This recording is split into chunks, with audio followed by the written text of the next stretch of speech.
I got like 3 words for the Supreme Court right now. What the fuck?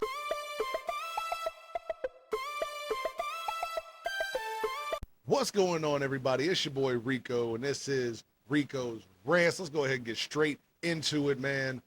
The Supreme Court this past week just stripped away a lot of protections for a lot of people. Let's go ahead and start with the obvious, okay? The whole, it's unconstitutional to forgive student loans? What kind of shit?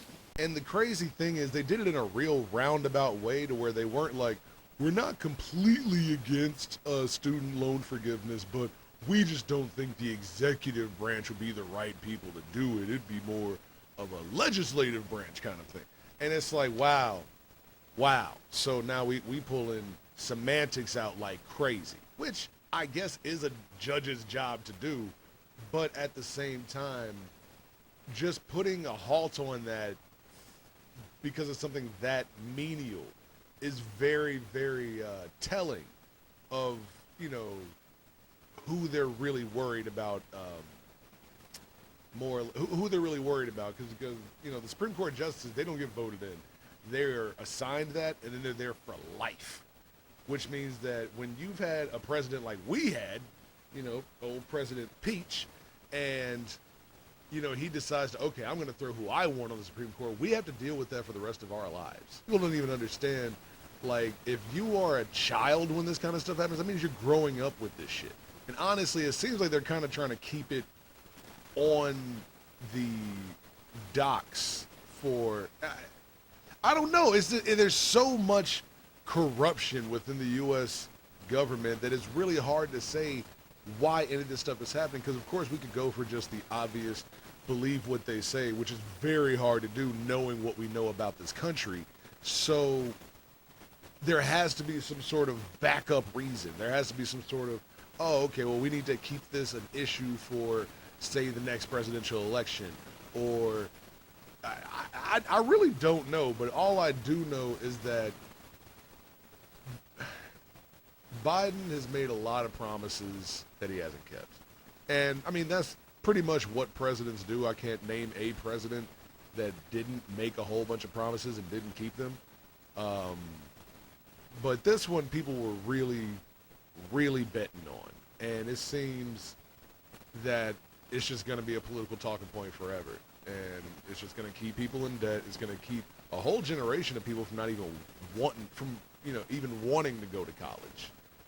It's going to be, you know, which I guess it isn't a bad thing, because there's nothing wrong with going to trade school. There's nothing wrong with, you know, starting a business without, you know, having to go to school for it or whatever. There's nothing wrong with that. But, like, there's going to be a lot of young, smart kids, young, poor, smart kids that are going to want to go to college and want to be, you know, marine biologists and lawyers and doctors and all that stuff. And they're not going to get a chance to without this extreme system of debt that you're forced into at 17, 18 years old. It's ridiculous. Now let's get to the one that really, this one got on my fucking nerves. Is this, like, the student loan forgiveness thing really, it affects a certain part of the population because obviously not everyone went to college. But this one right here affects everybody. The entire idea that you can now pretty much discriminate based on your religious beliefs. It's not based on race. It's not based on religion. It's based on your religious beliefs. So if your religion says you don't fuck with gay people, now you can be like, okay, cool, I don't have to do business with you no more. Which is pretty much a step back to, like, Jim Crow, when they would make black people go around the back.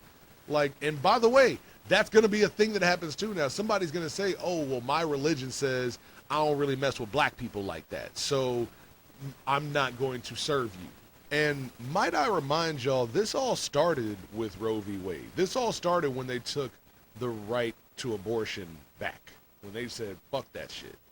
This is where that started, and we said this is what they were going to do. If you go back and watch, it's a comedian, Hassan Minaj. I hope I'm pronouncing that correctly. I apologize if I'm not. He had a whole thing about affirmative action 4 years ago, a whole special on affirmative action, and he said, Now, affirmative action, as we know it, is about to die. Like, he literally said they're coming for affirmative action next. Oh, wait, fuck.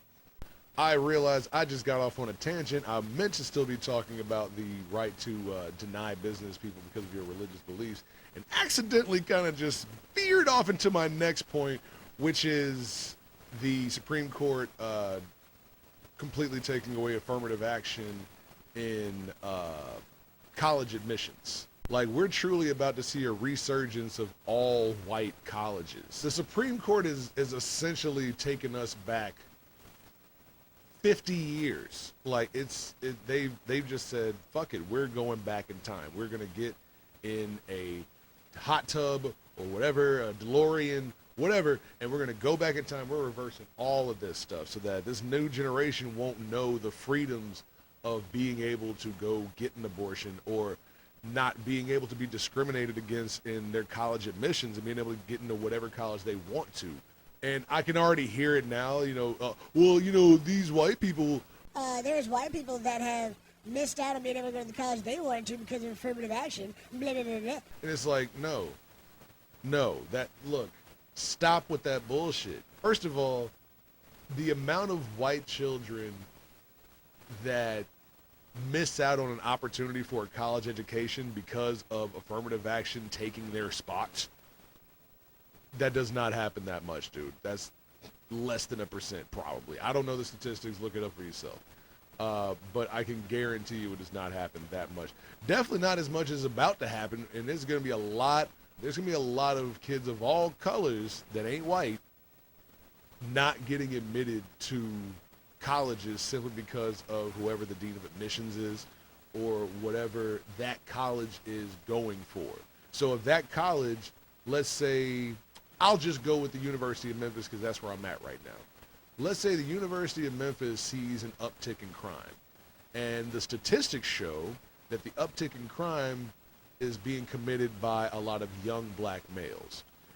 Do y'all not see the possibility of the admissions rate of black males lowering because of that? Because now it's like, oh, we have to keep them off our campus.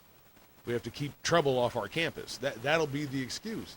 Like this, all this shit, people don't realize these decisions is going to lead to so much discrimination, so much, we're going so far back in time.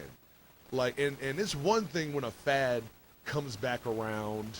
It's one thing when, some clothes start becoming cool again. I wore a Platinum FUBU shirt last night, and a whole bunch of anywhere from 18 to 25-year-olds was like, yo, where you get that? That shit fresh.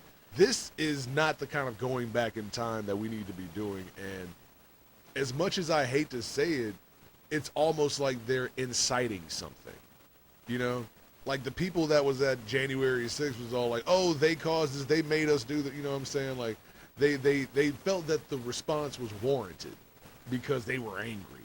And the thing is, they were angry over just not getting their way. Imagine the rage of people that are actually being oppressed. Not just feel like they're being oppressed. Not just, oh, I can't have this type of gun because they say I'm crazy or blah, blah, blah. I'm talking about people that are actually factually being oppressed systematically. Do you really think the anger of January 6th will even compare to that? Like, I can tell you right now it's not. And I'm afraid of it because it'll be that kind of spirit that allows other people to go, well, that's why we lock them up. They're so violent. They're so this. They're so that. And it's like, man, you keep on oppressing people. Oppressed people don't stay oppressed, forever. They may stay oppressed for a long time, but there's always something that happens. There's always that straw that broke the camel's back. And I don't think anybody in our U.S. government is really thinking about that, especially not on our fucking Supreme Court. And let's be 100%, no government official should ever have a lifetime appointment. Like, that is ridiculous. The fact that once you're on the Supreme Court, you literally cannot be fired or taken off or whatever. Like, you have to do something so egregious. Look at Clarence Thomas. They caught him taking bribes. They caught him taking all these bribes, living this lavish life off of a billionaire's dime. Nothing. There's been no investigation. There's been no trial. There's been no call to remove him outside of from people that actually care about democracy. That has to change. That has to change. That Supreme Court cannot stay like that. And people say, you know, oh, that'll just make it more corrupt because people will have to get voted in and they can be, you know, you can be swayed by lobbies and all this other. They're swayed by lobbies now. They're crooked now. Like, this is not a Supreme Court that is evenly yoked. It's not. Everyone there has an agenda, and unfortunately, it looks like the people that want to do the oppressing are the ones in power, and their agenda is the one that's going to be the one that keeps on rolling right now. Not the agenda of freedom. You know, the thing that we're supposed to care so much about in America, freedom. It ain't about that no more. It's about, okay, let's keep these motherfuckers in control. We gonna control these women. We gonna control these minorities, people of color, whatever you want to call it. We definitely gonna control these black people, and we got to make sure that these gays and trans people understand their motherfucking place too. That's what they're saying. And let's be real about it. Sounds a lot like Christian nationalism, doesn't it? That's why you got to watch out. And I'll say this to all my Christian homies that watch this, because I know I got Christian homies and people I used to go to church with back when I went to church that watch me. By the way, I appreciate y'all very much. Be careful of the Christian leaders y'all are following right now, because a lot of these people do not really care about what they say they care about. A lot of these people are wolves in sheep's clothing. A lot of these people have their beliefs that they're pushing, and they're pushing them on you too under the guise of Christianity, and the shit ain't cool. It's been going on for a long time. Long time. But now it's actually taking away freedoms and rights from people, and the shit ain't cool. The shit is not cool. So please be careful of the people you following out here, Christians. I'm so serious. And you know what? I'm going to end it on that one, man. Like, subscribe, get at me in the comments. Tell me what you think about these latest Supreme Court decisions, how they affect your life. I know how they going to affect mine. And, you know, I'll leave off with this. It's the way it's looking like they're going to be coming for interracial marriage next. So, you know, stay woke out here, y'all. Peace.